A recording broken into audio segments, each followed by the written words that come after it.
Hello my dear students welcome back to our channel सप्तम श्रेणी पिला माने आज आम तुम जो अर्धवार्षिक परीक्षा बा सम्मेटिव असेसमेंट 1 हेबा को जाउची तो तार भूगोलर बा ज्योग्राफीर प्रश्नटी आज आम एई भिडियो रे डिस्कशन करबा जा कि तुम मानकर एग्जाम पई बहुत ही हेल्पफुल हबो जा पर तुम एग्जाम रे 50 रु 50 आराम से रखि परिबो सॉरी भूगोल रे 25 मार्क टोटल तो 25 रु 25 आराम से रखि परिबो ठीक अछि। तो देखो एक नंबर होची अश्वखराकृति ह्रद केउठी देखा जाए ठीक अच्छे। तो तुम मान तो विषयटी को पूरा भल भाव पढ़ी सारी जेहेतु तुम मान एग्जाम अच्छी तो जो मैंने यार उत्तर तुम मैंने जाच कमेंट करी कह ठीक अच्छे। तो यार उत्तर तुमको लास्ट देखदेमी है। तो अश्वखराकृति ह्रद केउठी देखा जाए ना अश्वखराकृति ह्रद आमर नदी उपत्यकार देखा जाए ठीक अच्छे। तो तापर देख 2 नंबर तो 2 नंबर क्वेश्चन रही पृथ्वीर गभीरतम सामुद्रिक खात क्यों महासागर में अवस्थित है। तो पृथ्वीर जो गभीरतम सामुद्रिक खात बा जार नाम हूँ कौन मारियाना खात है। तो सेटा क्यों महासागर अवस्थित सेटा हूँ आमर प्रशांत महासागर में अवस्थित ठीक अच्छे। तो तापर देख 3 नंबर तो 3 नंबर क्वेश्चन रही महादेश क्यों श्रेणीर भूमिरूप अटे। तो महादेश हूँ आमर प्रथम श्रेणीर भूमिरूप अटे ठीक अच्छे।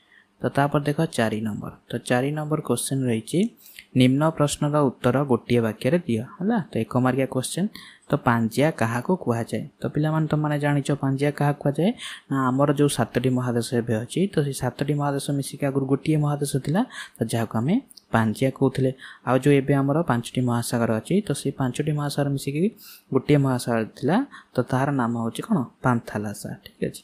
5 नंबर क्वेश्चन लू कौन है। तो लू कौन गोटे स्थानीय वायु ठीक अच्छे। तो यार उत्तर तुमको लास्ट को देखदेमी। 6 नंबर मेरियाना खाता जोटा कहली मारियाना खाता है तो सीटा क्या कह जाए। तो मारियाना खाता क्या कह जाए ना प्रशांत महासागर अवस्थित पृथ्वीर जो खात रही जहाँ मारियाना बा मेरियाना खाता कह जाए ठीक अच्छे।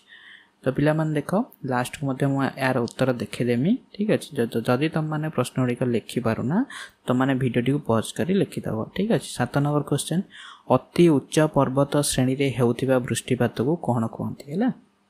तो जो अति उच्च पर्वत श्रेणी रे हेउथिबा वृष्टिपात को कौन कहती।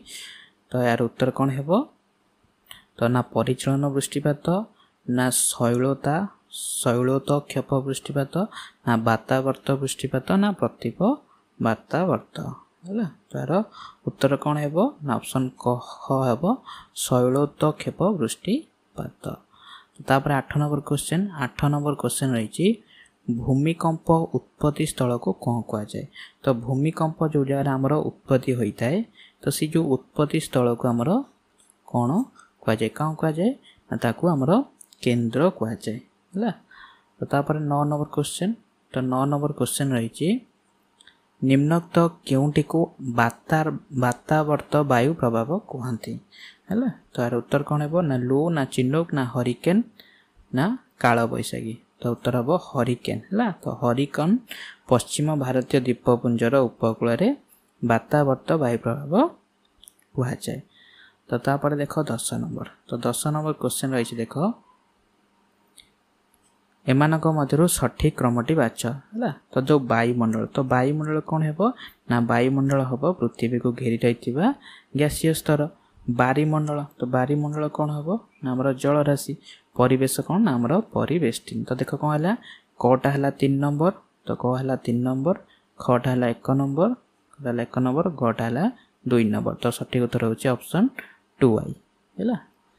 तो तापर देख 11 नंबर ठारू है समस्त प्रश्नर उत्तर दियो। 11 नंबर कौन रही देख एगुड़ा 2 मार्किया 4टा दब है।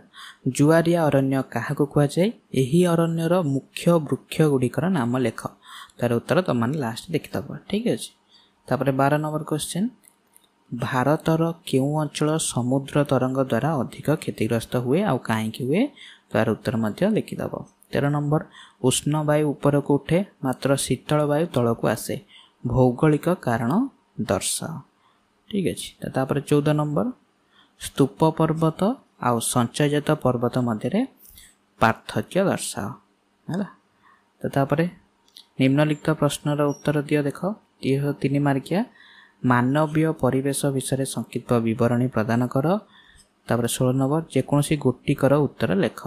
अग्नि उत्कीर्ण कौन चित्र सचित्र सह यार संक्षिप्त विवरणी दब कि समुद्र रे जुआर भट्टा किपरि संगठित हुए चित्र साहाय्य बुझाई लेख। तो पिला मन देख यार उत्तर मध्य तुम मानक देखा दूसरी तुम मैंने लिखिदब। ठीक अच्छे 1 number 2 number 3 number 4 number 5 number